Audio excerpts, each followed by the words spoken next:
में बैठे हुए मेरे आम आदमी पार्टी के सभी साथीगण, नेतागण, आज यहाँ पे इतनी बड़ी संख्या में आए हुए सभी भाइयों बहनों और जो टीवी के माध्यम से इस वक्त देश भर में लोग देख रहे हैं, उन सभी भाइयों बहनों, माताओं, बुजुर्गों, बच्चों, आप सब लोगों को मेरा नमस्कार, सबको मेरा प्रणाम।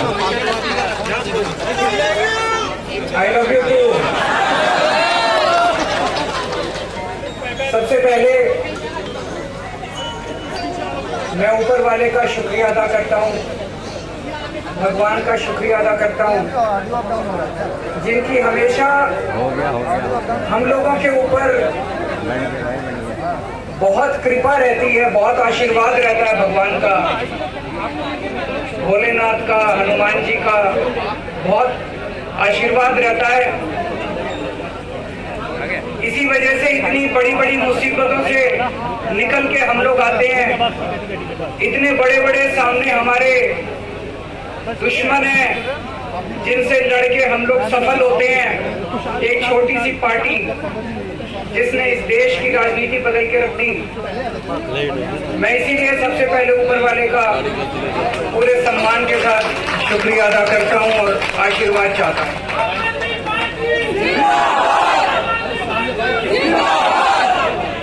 मैं उन लाखों लाखों लोगों का शुक्रिया अदा करता हूं जिन्होंने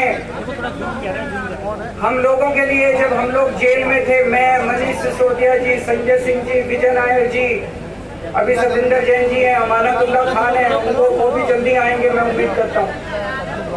जिन जिन लोगों ने हमारे लिए दुआएं की, मन्नतें मांगी, मंदिर, मस्जिद, गिरजे, गुरुद्वारे गए, उन सब लोगों का मैं तहे दिल से शुक्रिया अदा करता हूँ।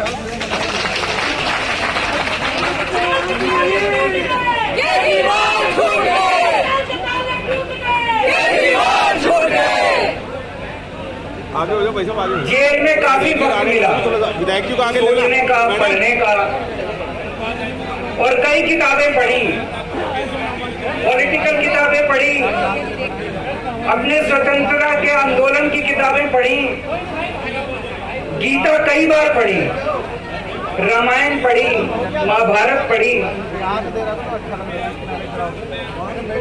आज मैं अपने साथ एक किताब लेके आया हूँ, ये भी मैंने कई बार पढ़ी, भगत सिंह की जेल डायरी। आप लोगों ने पढ़ी है?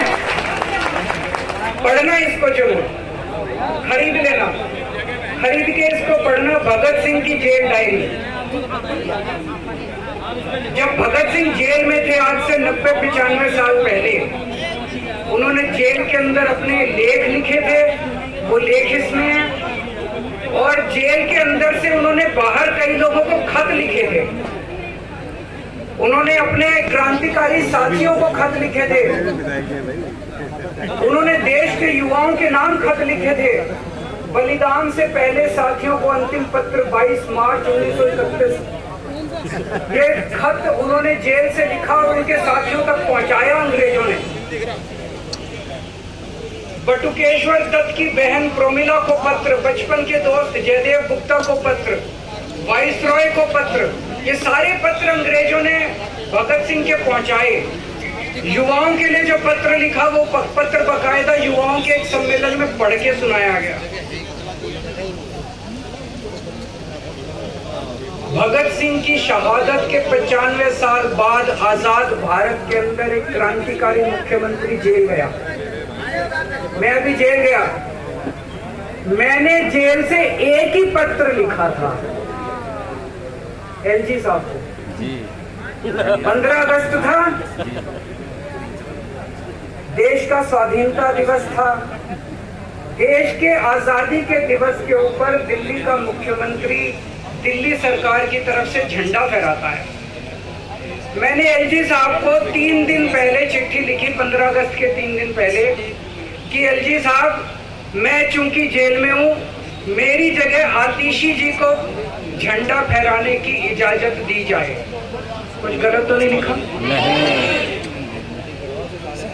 वो चिट्ठी मेरी एलजी साहब तक नहीं पहुंचाई गई, मुझे चिट्ठी वापस करी गई और मेरे को ये वार्निंग जारी की गई है, वार्निंग भी लेके आया हूँ, जिंदगी भर साथ रखूंगा ये मेरे को वार्निंग दी गई कि दूसरी बार अगर आपने एलजी साहब को चिट्ठी लिखने की हिम्मत करी तो आपके साथ जो फैमिली मुलाकात होती है हर हफ्ते, वो फैमिली मुलाकात बंद कर दी जाएगी। मैं मन में सोच रहा था, अंग्रेजों ने भी नहीं सोचा था कि आजाद भारत के अंदर 95 साल के बाद अंग्रेजों से ज्यादा क्रूर और अत्याचारी शासक इस देश के ऊपर आएगा। आपने सुना होगा बटुकेश्वर दत्त और भगत सिंह ने असेंबली में एक बम फेंका था, या सुना सब लोगों ने? तो दोनों को जेल हुई, दोनों को एक ही जेल में रखा गया, बगल बगल वाली कोठरी में रखा गया। ये मैं चिट्ठी पढ़ के सुना रहा हूँ आपको, भगत सिंह की, जो उन्होंने प्रमिला को, बटुकेश्वर दत्त की बहन को लिखा। कल रात बट्टू को किसी दूसरी जेल में भेज दिया गया है, तब तक वो उनके साथ ही था भगत सिंह के। ये चिट्ठी 17 जुलाई 1930 की है। उनकी जुदाई मेरे लिए असहाय हो रही है। भगत सिंह लिख रहे हैं बटुकेश्वर दत्त की बहन को कि बटुकेश्वर दत्त की जुदाई मेरे लिए असहनीय हो रही है। आज पहला दिन है जब मैं अपने को पूरी तरह उद्विग्न पा रहा हूँ और मेरे लिए हर मिनट एक बोझ बन गया है। एक मित्र से जुदा होना सचमुच सगे भाई से भी ज्यादा प्रिय थे मेरे। तो दोनों साथ रहते थे। 95 साल के बाद मनीष सिसोदिया और केजरीवाल एक ही केस में जेल जाते हैं। मनीष सिसोदिया को अलग जेल में रखते हैं, मेरे को अलग जेल में रखते हैं, साथ मिलने की इजाजत। आजादी की लड़ाई जब हुई, जवाहरलाल नेहरू जेल गए, महात्मा गांधी जेल गए, बाबा साहब अम्बेडकर जेल गए, चंद्रशेखर आजाद जेल गए, अशफाकुल्ला जेल गए, कितने स्वतंत्रता सेनानी जेल गए, कई कई सालों तक जेल गए। जब वो जेल जाते थे उनसे मुलाकात के लिए उनके साथी उनसे मिलने जाया करते थे, उनके घर के लोग जाते थे, उनके रिश्तेदार उनसे मिलने जाते थे, और जब वो मिलने के लिए जाते थे वो उनसे पॉलिटिकल बातें करते थे। वो उनसे बातें करते थे कि कैसे अंग्रेजों को उखाड़ के फेंकना है, जब मिलने के लिए जेल में जाते थे। जब मैं जेल में था एक दिन संदीप पाठक मेरे से मिलने के लिए आया। मैं भी पॉलिटिकल आदमी हूँ, वो भी पॉलिटिकल, हमारी पार्टी का संगठन मंत्री है। आके उसने मेरे से पॉलिटिकल बातें करी, और क्या करता, रोमांटिक बातें थोड़ी करता। पॉलिटिकल आदमी वो, पॉलिटिकल आदमी मैंने उससे पूछा देश में क्या चल रहा है, उसने देश की पॉलिटिकल हालत बताई। मैंने उससे पूछा पार्टी में क्या चल रहा है, उसने संदीप पाठक को ब्लैकलिस्ट कर दिया गया, उसके बाद मेरे से मिलने नहीं दिया गया।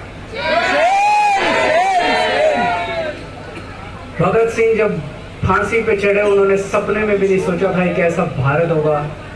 आज से 95 साल के बाद इस देश के अंदर इतनी क्रूर और अत्याचारी सरकार आएगी कि अंग्रेजों को भी पीछे छोड़ देगी। दोस्तों,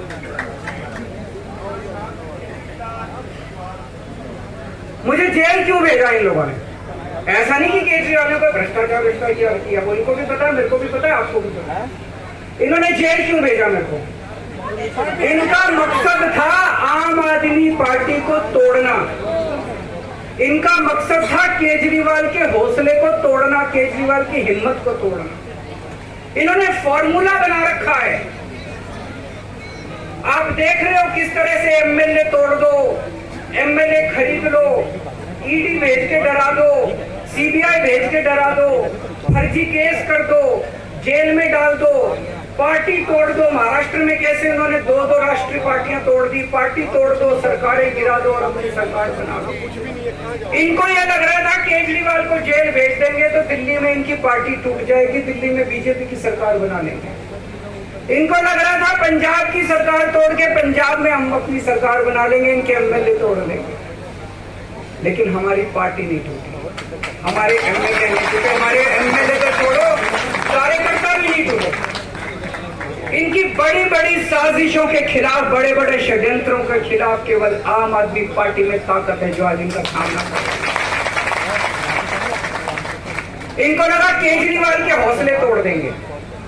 आज मैं आपके सामने खड़ा हूं और मैं पूरे विश्वास के साथ कह रहा हूं कि जेल के इन 150-200 दिन जो मैं जेल में रहा, इन दिनों ने मेरे हौसले को और 100 गुना बढ़ा दिया है, कम करने की वजह। ये लोग पूछते हैं कि केजरीवाल जब जेल में था इसने इस्तीफा क्यों दिया, क्यों नहीं दिया? जेल में से सीएम के पद से इस्तीफा क्यों नहीं दिया? मैंने इस्तीफा इसलिए नहीं दिया क्योंकि मैं देश के जनतंत्र को बचाना चाहता था। इन्हें जो इतने फॉर्मूले बना रखे हैं, एमएलए तोड़ दो, पार्टियां तोड़ दो, एमएलए खरीद लो, डरा दो, अब एक फॉर्मूला और इन्होंने नया बनाया है। जहां जहां ये चुनाव हारे वहां वहां के मुख्यमंत्री पे फर्जी केस करके उसको गिरफ्तार कर लो और उसकी सरकार गिरा लो। अगर मैं इस्तीफा दे देता, अगर मैं हेमंत सोरेन साहब ने इस्तीफा दिया, मैं भी इस्तीफा दे देता। इन्होंने सीतारमैया पे भी अभी केस किया है, इस सीतारमैया साहब के ऊपर इन्होंने पिनाराई विजयन के ऊपर भी केस कर रखे हैं, ममता दीदी के ऊपर केस कर रखे हैं। ये एक ऑपोजिशन के मुख्यमंत्री को नहीं छोड़ते, एक एक को पकड़ के फर्जी केस कर करके उनको जेल में डाल देते और एक एक की सरकार गिरा देते। मैं जेल में गया, अभी 10 दिन पहले सुप्रीम कोर्ट की एक बेंच ने पूछा सरकार से कि जेल के अंदर से सरकार क्यों नहीं चल सकती। बड़ा आप लोगों ने सुप्रीम कोर्ट ने पूछा है केंद्र सरकार से कि जेल के अंदर से सरकार क्यों नहीं चल सकती, तो जेल के अंदर से सरकार साबित कर दिया। अब मैं देश के सारे नॉन बीजेपी मुख्यमंत्रियों से हाथ जोड़ के विनती करना चाहता हूं, अब अगर प्रधानमंत्री जी हिम्मत करें आप पे फर्जी केस करके आपको जेल में डाले, इस्तीफा मत देना, किसी हालत में इस्तीफा मत देना। जेल से सरकार चलाना हम सबको मिलकर, ऐसा नहीं कि हम पद के लालची हैं, ऐसा नहीं कि मुख्यमंत्री पद हमारे लिए महत्वपूर्ण है, इसलिए क्योंकि हमारे लिए हमारा संविधान जरूरी है, हमारा देश जरूरी है, जनतंत्र जरूरी है, जनतंत्र को बचाना जरूरी है। इतने भारी बहुमत से जीती हुई सरकार, एक बार 70 में से 67 सीट आई, एक बार 70 में से 62 सीट आई और आप पकड़ के जेल में डाल दोगे, कहोगे इस्तीफा दे। मैं सारे मुख्यमंत्रियों से आज हाथ जोड़ के विनती करना चाहता हूं, इनका ये नया फॉर्मूला भी आम आदमी पार्टी ने फेल कर दिया जो इन्होंने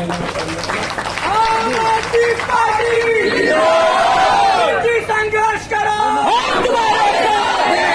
आज इनकी हर षड्यंत्र, हर साजिश से सामना करने की ताकत आम आदमी पार्टी में है। क्यों? क्योंकि हम ईमानदार हैं।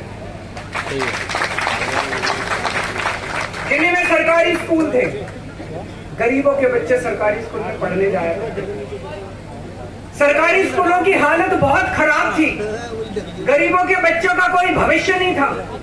16 लाख बच्चे दिल्ली के सरकारी स्कूलों में पढ़ते थे, टूटे फूटे टिन के स्कूल थे, डिब्बे थे, स्कूल के डिब्बे थे, कोई पढ़ाई नहीं होती थी, गरीबों के बच्चों का भविष्य खराब था। उन गरीबों के बच्चों को पिछले 10 साल के अंदर 18 लाख बच्चों को हमने सरकारी स्कूल अच्छे बना के भविष्य दिया। हम ये कैसे कर पाए? हम ये कर पाए क्योंकि हम ईमानदार हैं।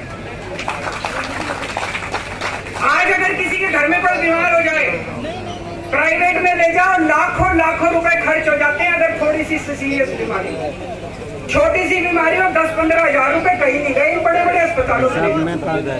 दिल्ली के अंदर हर सरकारी अस्पताल को शानदार बनाया, नए नए सरकारी अस्पताल खोले, गली गली में मोहल्ला क्लिनिक खोला, लोगों की चाहे अमीर हो चाहे गरीब हो सबका इलाज, सबकी दवाइयां, सबके टेस्ट, पूरा इलाज मुफ्त कर दिया। क्यों? क्योंकि हम ईमानदार हैं।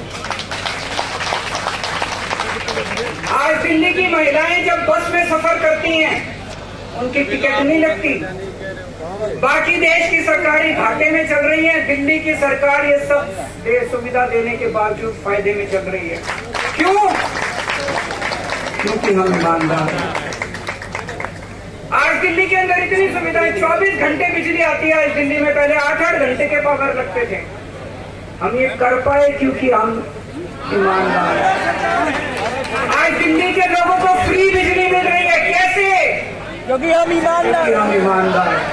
आज दिल्ली में जगह जगह सीसीटीवी कैमरे लग गए, स्ट्रीट लाइट्स लग रही हैं, लोगों को तीर्थ यात्रा कराई जा रही है। इतने 25 कॉलोनियों के अंदर पिछले 75 साल में इतनी सड़कें और गलियां नहीं बनी जितनी पिछले 10 साल के अंदर हमें सड़कें और गलियां बना दी। 75 साल के अंदर दिल्ली में इतनी पानी की पाइपलाइन नहीं डाली जितने पिछले 10 साल के अंदर पानी की पाइपलाइन डाल दी। कहां से आया पैसा? क्यों? क्योंकि हम ईमानदार हैं। ये हमारी ईमानदारी से डरते हैं, ये हमारी ईमानदारी से डरते हैं। ये बिजली फ्री नहीं कर सकते, क्यों? ये बेईमान है। ये स्कूल ठीक नहीं कर सकते, इनकी 30-30 साल से सरकारें चल रही हैं कई राज्यों के अंदर, 25-25 साल से 15-15 साल से इनकी सरकारें चल रही हैं। ये स्कूल ठीक नहीं कर सकते, अस्पताल ठीक नहीं कर सकते, ये फ्री इलाज नहीं दे सकते, ये बिजली फ्री नहीं कर सकते, ये 24 घंटे बिजली नहीं कर सकते। क्यों? क्योंकि ये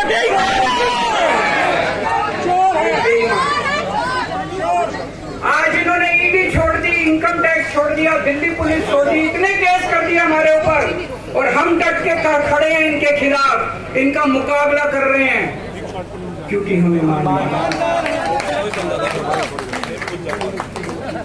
इसलिए ये मेरे को बेईमान साबित करना चाहते हैं, ये मेरे को बेईमान साबित करना चाहते हैं। मेरे ऊपर कीचड़ फेंक रहे हैं, मेरे ऊपर लांछन लगा रहे हैं, मुझे सुबह शाम गालियां देते हैं। लेकिन मेरे लिए बीजेपी इंपॉर्टेंट नहीं है, मेरे लिए आप लोग इंपॉर्टेंट हैं। अगर देश की जनता, दिल्ली की जनता को लगता है केजरीवाल बेईमान है, मैं 1 मिनट के लिए सीएम की कुर्सी पे भी नहीं बैठूंगा। 1 मिनट के लिए मैं बैठूंगा। मैंने अपने जीवन में कुछ नहीं कमाया, मेरा बैंक अकाउंट खाली है, हमारी पार्टी का बैंक अकाउंट खाली है। मैंने जिंदगी में कुछ नहीं कमाया, अपनी इज्जत और अपनी ईमानदारी के सिवा मेरे पास कुछ नहीं है। इनकम टैक्स में कमिश्नर की नौकरी करता था, 2000 में नौकरी छोड़ के सन 2000 से 2010 तक 10 साल मैंने दिल्ली की झुग्गियों के अंदर बिताए। कुछ महीने दिल्ली की झुग्गियों में जाके रहा मैं, झुग्गी के अंदर, नंद नगरी, सुंदर नगरी की झुग्गियों के अंदर मैंने गली गली में खाक छानी है कि गरीब आदमी रहता कैसे, उसके घर का गुजारा कैसे चलता है। अगर पैसे कमाने हो तो इनकम टैक्स कमिश्नर की नौकरी बुरी नहीं थी। और जब मैंने नौकरी छोड़ी थी तब कोई पार्टी नहीं थी, कुछ नहीं थी। ऐसा नहीं था कि उस टाइम ये था मुख्यमंत्री बनने चला था या कोई पार्टी, कुछ नहीं, कोई भविष्य नहीं, केवल देश के लिए जुनून था कि देश के लिए कुछ करना, देश के लिए कुछ करने हैं। 49 दिन की सरकार के बाद इस्तीफा दिया था, अपने असूलों के लिए इस्तीफा दिया था। किसी ने इस्तीफा मांगा नहीं था, अपने आप इस्तीफा दिया था। आज की तारीख में, आज के जमाने में कोई अपनी चपरासी की नौकरी नहीं छोड़ता। न पद का लालच है, न दौलत का लालच, केवल देश के लिए कुछ करने का जुनून है, देश के लिए कुछ करने के लिए आए।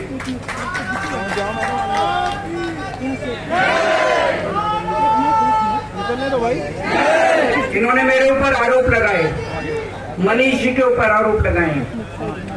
इस देश का जो सबसे कठोर कानून है ईडी का कानून, पीएमएलए, जिसमें बेल भी नहीं मिलती, बेल मिलनी भी मुश्किल है, उसके अंदर हमारे ऊपर तरह तरह के लोगों ने आरोप लगाए। कोर्ट से हमको बेल मिल गई, उसके बावजूद आज की तारीख में, आज जो स्थिति है, इससे फालतू कोर्ट और कुछ नहीं कर सकता था जितना कोर्ट ने कर दिया हमारे पक्ष में। हम कोर्ट ने हमें बेल दे दी, अभी बेल तक ही दे सकता था। अब ये केस चलेगा। मैंने वकीलों से पूछा, मैंने कहा मेरा दिल कहता है कि जब तक ये मैं कोर्ट से बरी होके ना आ जाऊं तब तक मैं सीएम की कुर्सी पे नहीं बैठूंगा। उन्होंने कहा ये 10 साल चलेगा, कोई कह रहा है 15 साल चलेगा केस, कोई कह रहा है 20 साल चलेगा केस। तो केस यह भी लंबा चलेगा। आज कोर्ट जितना कर सकता था, कोर्ट ने हमारे पक्ष में निर्णय लिया है, हमें बेल दी। उन्होंने ऐसे कानून में जिसमें बेल मिलनी नामुमकिन होती, उन्होंने बेल दे दी। आज मैं आपकी अदालत में हूँ, जनता की अदालत में आपसे पूछने के लिए आया हूँ, क्या आप केजरीवाल को ईमानदार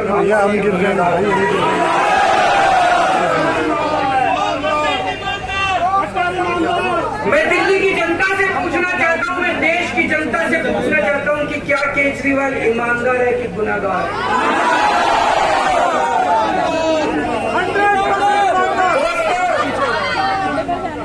2 दिन के बाद, आज से 2 दिन के बाद मैं सीएम की कुर्सी से इस्तीफा देने जा रहा हूं।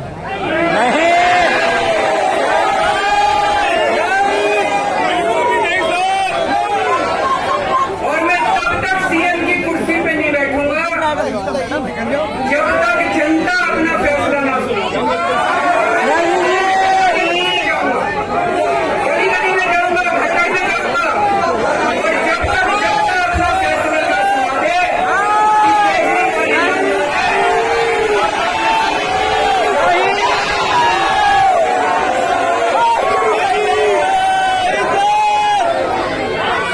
आज से कुछ महीने बाद चुनाव है, दिल्ली के चुनाव। मैं जनता को निवेदन करना चाहता हूँ, अपील करना चाहता हूँ, अगर आपको लगता है केजरीवाल ईमानदार है, मेरे पक्ष में वोट दीजिए।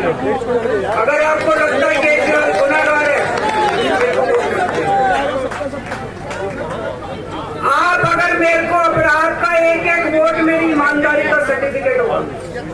अगर आप मेरे को वोट देके जिताओगे और अगर आप कहोगे कि केजरीवाल ईमानदार है, तो चुनाव के बाद, उसके बाद जाके मैं सीएम की कुर्सी पर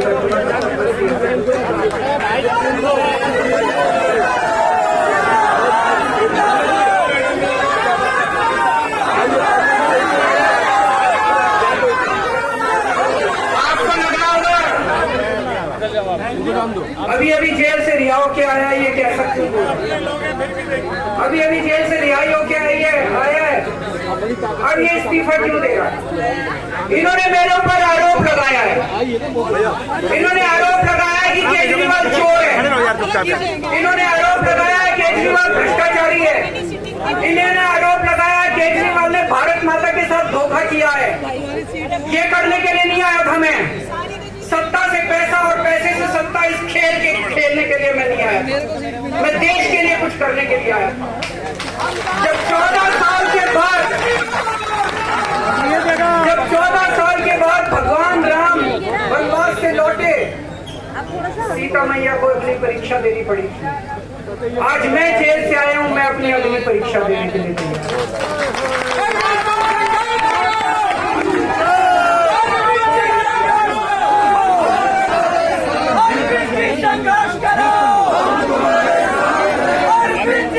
कुछ लोग बोल रहे हैं सुप्रीम कोर्ट ने कुछ कंडीशन लगाई हैं, काम नहीं कर पाएंगे।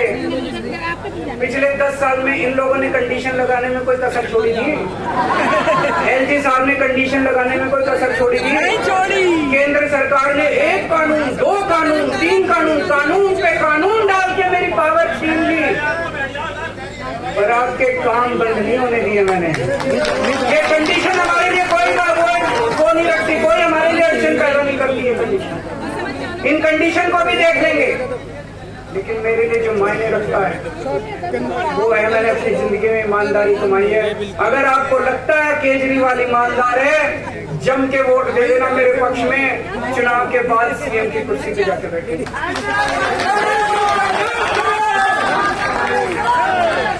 फरवरी में चुनाव है। आज इस मंच से मैं मांग करता हूं कि ये चुनाव नवंबर में कराए जाए, महाराष्ट्र के साथ कराए जाए, तुरंत कराए जाए चुनाव।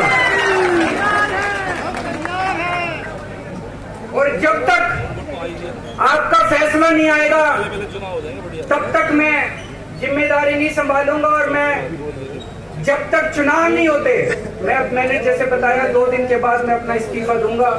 जब तक चुनाव नहीं होते तब तक मेरी जगह आम आदमी पार्टी से कोई और मुख्यमंत्री बनेगा।